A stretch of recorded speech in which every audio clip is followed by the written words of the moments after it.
Why is it that when someone lives this kind of life, let's say the rural way of life, and they go to another continent, let's say America, people will be like, oh my God, congratulations, you're living the best life. I want to be like you.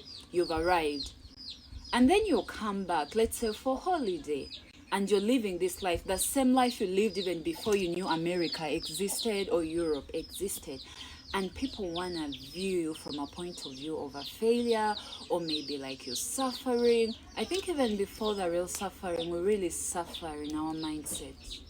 Some people are even afraid to come back to their homes and lifestyle.